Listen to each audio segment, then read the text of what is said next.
Happy Friday, Newsies. It is I, Becca Laurie Hector, here with your next installment of Neurodiversity Newsstand, your neurodiversity news and culture in a nutshell, right here. So, welcome, you guys. Those of you that are returning to Newsstand, welcome back. Those of you that are new to Newsstand the vlog, welcome. I hope you like it enough to subscribe, enough to give me a thumbs up or something down there. Anyway, you guys. I am slowly getting into this new routine, this new kind of format of Newsstand, I guess I want to say. It's been a little tough, and yet at the same time, it's been kind of easy. So there's like less research to do, less reading, less setup for me in some level. And on the other level, because I'm talking about such limited things now, it's important for me to pick the really important stuff, or the stuff that I consider important, that I think we as a community consider important. In any case, I'm getting into that vibe and getting into the groove of it and really trying to enjoy what I'm doing with Newsstand. Because if you've been following, I am really on a mission to create joy for myself and share it with others, and do some exciting things. And so you guys saw, like, not last week, was it last week? I have no idea of time right now. That Antonio and I are on a food truck adventure right now. He is chasing his dream to run his own kind of restaurant or food facility. I don't know what to call it, whatever. He wants to be cooking for a living and doing food for a living. And it's been a long road for him to get here, and a lot of courage to take that final step and say, yep, now we're going to do it. Let's do it. So he is, and I am supporting him. And so I've having to kind of shift some stuff in my schedule, kind of take some things off my plate, that kind of deal. And it's been a little bit of adjustment. So I'm a little tired and out of sorts, but tired in a good way, which is great. And I'm excited for like what the future will bring. You know, we all had to pivot in our own ways through this COVID thing, and I kind of like where I'm landing on the other side. I'm really enjoying it. Working on some new things for you guys. So as I'm taking things off my plate, I'm adding some new things too. So I've got some projects in the works for you guys that are going to be coming out in September, working with some other people and a collaboration and things, and that will be exciting. I'm excited to share that with you. But enough about me. You are not here for me. You are here for the neurodiversity news. So let's get to our topic for this week. It was kind of tough because we really are still talking very much about return to school and how people are doing and who's going back and who isn't and why and what those decisions are. And there's not really much else going on right now. We're sort of in that kind of waiting period. And so I was thinking about kind of what could I talk about? What's sort of a topic that we're often discussing and is important to us as a community kind of right now, that's been newsworthy-ish, at least in the last little bit. And I came to the thought that I should really cover autism in the media, or autism and media representation, however you want to think about it and talk about it. But I think it's something that we need to discuss and kind of lump together as like a large conversation and kind of dumb down to where we are, because it's something that we have been talking about actually for years and years and years. In fact, I went and I was looking for the articles that I really liked that said kind of the things that we've all been saying and gave us all the different perspectives on it. You know, like I always want to give you guys all the different kind of viewpoints on a topic and what's going on around that whole topic. So as I was doing that research, I was finding articles from way back in 2016 and 2017 where people were talking about autism representation in the media. And we've come quite a ways from there in terms of what representation we do have.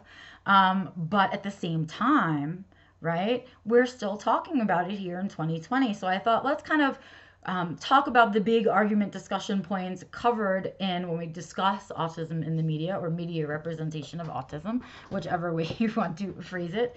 And what were some of the kind of big articles that you could catch up on this topic all in one swoop. So that's what I'm going to cover today. And that's going to be our topic. And then, of course, when I'm done with that topic, I will give you your website of the week, your podcast of the week, and as promised, your book of the week. So yay, we'll get there eventually. Let's get started on autism representation in the media, right? All right. So the first article that I'm going to be sharing in the list, and they're in no particular order really, just kind of all the different topics on it, and then just some fun additional things to that. So the first one was called literally Autism Representation in the Media. It's on the OR website. And really, the focus of that article was kind of the stereotypes that are perpetuated by the way that autism is portrayed in the media. So immediately we talk about kind of film. We talk about films like Rain Man, right? We talk about all of the other kind of movies that are out there now, the TV shows like the Sheldon character on Big Bang, right? We have Atypical, we have Sam on Atypical, of course, and Max on Parenthood, and a few other characters, right, that are sort of media representations. And unfortunately, fortunately, I don't know, they match really well with the DSM diagnosis, but of course, since autistic people are human beings, we all look different and we all don't fit every single category in the DSM, to a T, right? We're all human beings. And so what we're seeing really in the representation of autistic characters on television and in films is a stereotype, a perpetuation of a stereotyped autistic person, right? What that means, kind of when people use autism as an adjective, I guess. And that's what we're seeing. That's what the article is talking about, and the issues surrounding the fact that it's not necessarily a misrepresentation of autism. It's just a stereotyped representation of autism, which is still a problem, right? The next article I found on Very Well Health, and I thought it was really great. It was updated in April, so it's updated with current stuff. And it was talking about the portrayal of autism in the media and the pros and cons of autistic characters on TV, right? And of course, I really like this one because it talks about all the different categories that we see on TV. So, of course, we do have like Love on the Spectrum. We have reality shows about folks on the spectrum. We have documentaries about folks on the spectrum, right? And disabled people, right? We saw a whole bunch from Crip Camp this year. We've got a lot of that kind of stuff. And of course, the TV dramas and comedies that we see with the stereotyped characters that we tend to see on TV, right? So in all those categories, thinking about the pros and cons of that, it was really interesting. Talking about how it's a pro because it gets us out there. Of course, you have it normalizes the autism. It has more people talking about it, knowing about it, learning about it, and it kind of makes it more common, right? And it reduces the stigma in that way. But at the same time, when the characters are just these perpetuated stereotypes, we're not really learning anything, right? We're not really breaking those stereotypes with those characters. And so I thought that was a really important perspective to have, right? There were other things said in the article. Please read it, of course. All of the articles that I talk about on this topic will be listed in the description below, along with the website of the week and the podcast of the week and the book of the week. You'll get it all there. So fear not.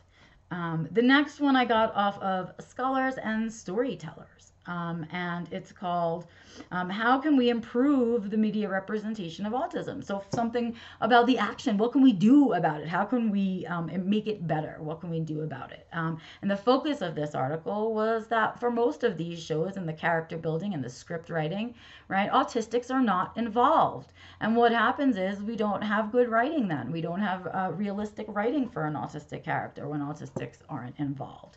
And that it's important for people to have a personal experience with autism in some way, shape, or form, even if it's just meeting an autistic person, that it's important that we work on it, right? And so I thought that was a really good, important article to talk about. In Neuroclastic, there was a great article recently, it was actually in January, just pre-COVID, about why we need diverse autism representations in the media. And I think, yes, of course, not only do we need diversity by adding in the autistic characters, but we need diversity within those autistic characters. We need the males and the females and the non-binary and the transgendered, and we need everybody. We need those of us who have a lot of external needs of autism and external challenges, and those of us with internal challenges, and all of us, right, to be represented. We want that diversity represented. And we need that. It shows us that there is difference even among the different, right? It shows us that even amongst ourselves, we are all different. And we need a realistic portrayal of ourselves out in the media. That's important. It's really important for us to get our input in there on it, right? We need to see that we need to be able to believe that a character is autistic. The autistics out there need to be able to believe that, right?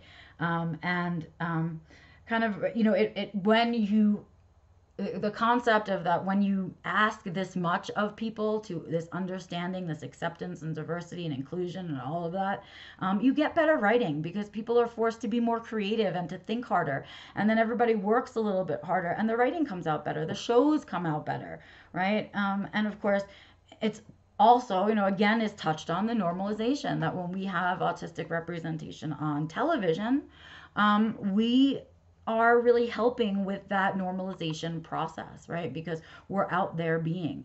It's the same reason that I do what I'm doing, because I think autistics need to be part of the greater global conversation and certainly part of our own community conversation. So I want to be out there. I want the young autistics to be able to have adult autistics to look up to, realistic adult autistics to look up to, right? So it's important. All of that stuff is really important, because we know how much the media impacts our daily living, how much it impacts how our society grows and develops, how much it really kind of can teach without making it feel like you're being forced, right? It's sort of subconscious teaching. And so we need to grab these opportunities ourselves to show our strengths and our talents and get involved in autism in the media, and help build better representation, help write better characters, help portray better characters, because that's the other problem that we're having, right? Not only are autistics not being involved in the process of the writing and the behind the scenes, but we're also not hiring autistic actors to play autistics, right? That's the bigger disability problem, disability in media representation, right? Is that we have non-disabled people playing disabled people. Well, if you're going to do that, then autistic actors should be playing neurotypicals all the time, right? We need to have that equality. And if we're not going to do that, then at the very least, let autistics play autistics, right?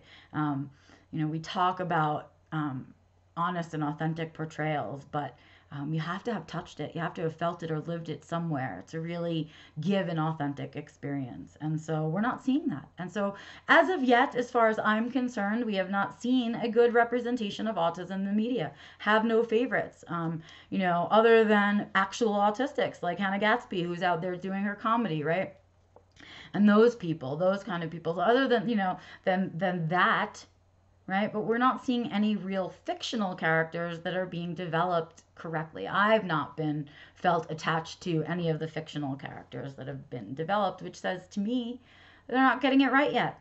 So there's a lot of work to do. Certainly a topic that we've been talking about for years and will continue to develop as our media develops, right? We've gone from a lot of changes, especially through COVID, about the way we digest media. So can we have an effect on that? Something to think about, I guess, you guys, as I close up on our topic for the week. So I hope you've enjoyed kind of my coverage of autism representation in the media. I will certainly be linking the articles I discussed below. And if you have any input on the topic, please, by all means, email me at info@beccalaurie.com or comment wherever you're seeing this video. I'd love to hear from you. But let's move on. Let's move on because I can feel myself losing my voice. Getting to the end of the week, getting tired, I start to lose my voice after a bit, tons of meetings and all that fun jazz. But before I can let you go off the topic of autism and representation in the media, I'm going to be also sharing 2 articles with you in the description. One that is from autism.org, and it's a list of movies that are about autism or have autistic characters in them. And it's kind of segmented down into different categories. It's a pretty cool list. So if you are looking for movies about autism to watch, now you can find them. Along with that, I'm posting an article from The Mighty called 7 Films That Tried to Get It Right About Autism Representation. So get their characters right in any case. So you can look at that one and maybe check out those movies and see whether you agree or disagree, how you feel about them. So sorry for all the shaking and moving. I just started to get the fidgets. But yes, please go check that out. Those will be in the description as well. Well, let's move on now to the website of the week. Woo! It's website of the week time, website of the week. Okay, So this week, I am sharing with you guys and giving a shout out to the Autistic Women and Binary Network, a non-binary network. AWN has been around for a really long time. They are a fantastic organization that provides community supports and resources and information and connections, and even when they can, financial support to women, girls, non-binary people, and all of the marginalized genders. And they do a fantastic job with it. Autistic Women and Non-Binary Network is one of my favorite Facebook pages to follow. They share amazing news stories, really good stories, and keep me really up to date on stuff. And beyond that, when I'm feeling like I need to support my fellow women, or I'm feeling like I want to know what's going on in the world of women and autism or the other genders and autism, I know exactly where to go, and I know that they'll know what's going on. And on top of it, they have a fantastic I can't say the word, foundation where they support autistic women of color. And so I would love for you to help the People of Color Fund that is also part of the Autistic Women and Non-Binary Network. Everyone at Autistic Women and Non-Binary Network, I appreciate you so much. I am so sorry that I still stumble over your name, even though you have changed it such a long time ago. But I am a proud supporter of them, and I love the work that they do. So please go and check out their website, and then that I will list in the description. And then, of course, you can follow them across social media. Moving along to the podcast of the week. It's your podcast of the week. Your podcast of the week. Here it is. Which one is it? It is the Autism Science Foundation Weekly Science Report. I bring that to you with its host, Chief Science Officer, Alicia Holliday.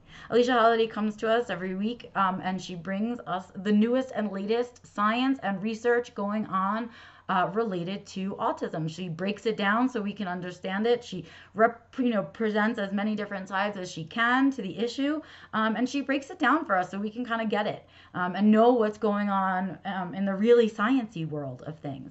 I'm a big fan of Autism Science Foundation and what they do in terms of education about research and studies.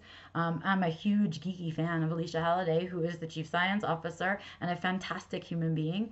And I think she does a great job with this podcast and making this information accessible to all of us, especially those of us who are not sciencey people but still want to know what's going on. So my podcast of the week goes to the Autism Science Foundation Weekly Science Report, hosted by Chief Science Officer Alicia Holliday Ross. Thank you. Yay. Okay. And last category of the week is Book of the Week. Yes, it's Book of the Week, the Book of the Week, the Book of the Week, the Book of the Week. I don't know what I'm doing. I'm trying to come up with some kind of theme. I wish I had the music or something, but I don't, so I make my own. Book of the Week is my book that's coming out. So this is how I'm going to do Book of the Week. The reviews I knew were going to take me too long. There's no way I can read fast enough and keep up with all my other work and remember to eat, sleep, and pee and read all these books for you guys. But what I can do is keep up with what's new and what's coming out from people that we respect, know, and love. And that I can do. So I will be sharing with you every week a book that I recommend that you read that is on my list of reading to come out, so that you know what you can be reading about these days. So, the Book of the Week. What is it? Well, I bring you with pride. Spectrum Women, Autism, and Parenting. That's right. This is the second book in the Spectrum Women series that we are going to be creating. So by all of the authors of the Spectrum Women book that is behind me that way, we are all going to be splitting up into different groups with different themes and write a series of Spectrum Women books. And this is the next in the series. It is by my fellow authors, Renata. I'm going to try and do this. Renata Jerkowitz, Maura Campbell, and Lisa Morgan. And they are 3 autistic women, 3 moms, and 3 kids, well, more kids than that, really, that are also on the spectrum. So we have autistic moms doing some autism parenting and what that's like and giving you their advice about what it's like to be an autism parent when you are an autistic person. And I think that's fantastic. We've needed this point of view for a really long time, and I am thrilled that these 3 women, these exceptional moms, are bringing you this book. I could not be prouder to know these women. I could not be prouder to share this book with you. I could not be prouder to put a link to Amazon in the bottom so you can get your copy. I am not a kid person. I am not a parent, and yet I have goosebumps touching this book because I am so proud of its contents. Please go get yourself a copy, give one away, do what you can, and support these ladies. But I think it is a book that is going to be life-changing for lots of people out there. So that is my book of the week, my website of the week, my podcast of the week, and the topic of the week, autism representation in media. I hope you've enjoyed this version of, or this installment of Neurodiversity Newsstand. I am glad to share this stuff with you weekly. A couple of reminders from me on my side of things. It is right before my September newsletter is coming to you. It will be coming out next week. So before the next installment of Neurodiversity Newsstand, my newsletter will be hitting inboxes. So go ahead right now to beccalaurie.com and sign up for the monthly newsletter called Monthly Musings for free. I send you a themed newsletter giving you some things to think about and some tips to incorporate into your life. So sign up for that so you can get the September one, which will have exclusive discounts to my course Self-Defined Living, which, by the way, I have Unit 3 covered, and I even have some full boat scholarships that will be coming out at the end of September and October. So if you're interested, please head over and take a look at that information and at least glance over my sponsors, who I could not be prouder to share with you guys. And then last up, a quick reminder for those of you who watch my live stream or are interested in my live stream, I have moved the live stream. It is no longer on Tuesdays. The new live stream time is Thursdays at 11:20 a.m. Mountain Standard Time. I leave you to do the math on that. 11:20 a.m. Mountain Standard Time on Thursdays for Becca's Backyard Live. That's my quick reminder to you guys. I hope you have an amazing weekend. I hope you create some joy. I hope you have some joy. I hope you share some joy. I hope there's joy all over the place this weekend. Do something to care for yourself. Do something to create joy, and then share it with me in the comments. I love hearing from you guys. Have an amazing weekend. I'm Becca Laurie Hector, and I am out of here.